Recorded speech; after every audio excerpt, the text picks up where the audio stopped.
president bwakomawo oba Muhoozi njabakoleramu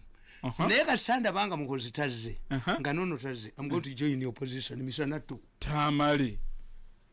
ekyo kiri susa kiddemu emirundi 10 kiddemu tamale eyo nsonga nkulu singa Museveni ajja takomawo singa Museveni takomawo 2026 ne Muhoozi n'atajja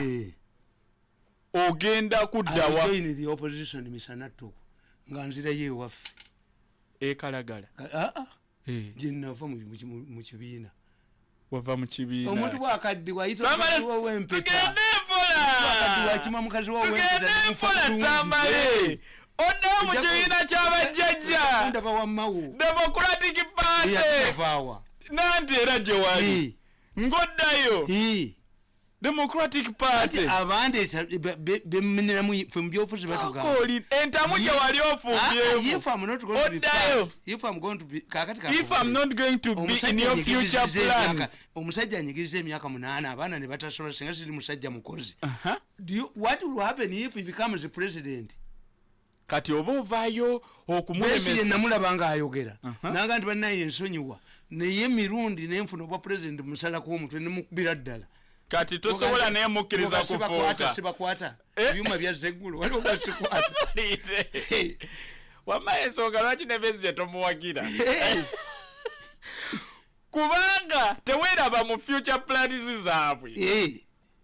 kati oba oyinawo okuziyiza bo okujja eno ompangulireyo nenze sikkiriza mugundi the principle is I have to look after my future. Naye 2026 engeri gyojogeramu tegenda kuba chaotic egenda kubeera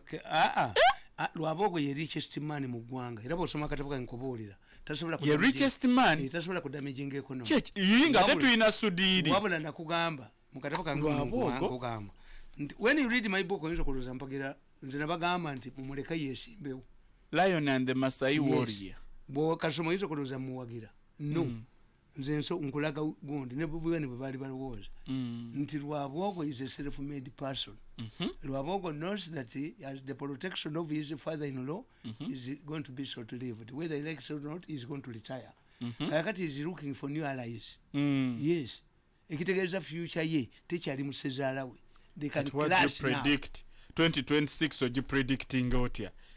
tegera kubeera mu sente nyingi anti nkugambye nti Museveni alina okuleeta ttiimu eyasoma psychological war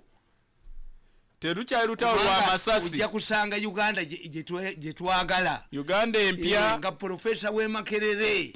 tumwebaze yagamba mu katambi akawedde nti omusajja ono sipiiki ye yakola mu 86 yemu yeeno we have remained an LDC. The only people who have received the transformation abayima tumwebaze bali mu meeting tusigadde nga amawanga basinza okukolaki abakulaakulanye bebahima bebafunyemu bwe yagamba kyogezaako tegeeza tamale nti ebyo bimwogere bitaswayi mirundi embala sezaasi era kyekimenyawo tumwebaze gwanga limu lye lifunyemu mu mawanga 54 mu Uganda era yo yandide warrior nkugamba nti okubagamba nti batta abantu babavunaana emisango bajja kubuuza lwaki bulijjo tobakwata nakyo tekibasibirako katukome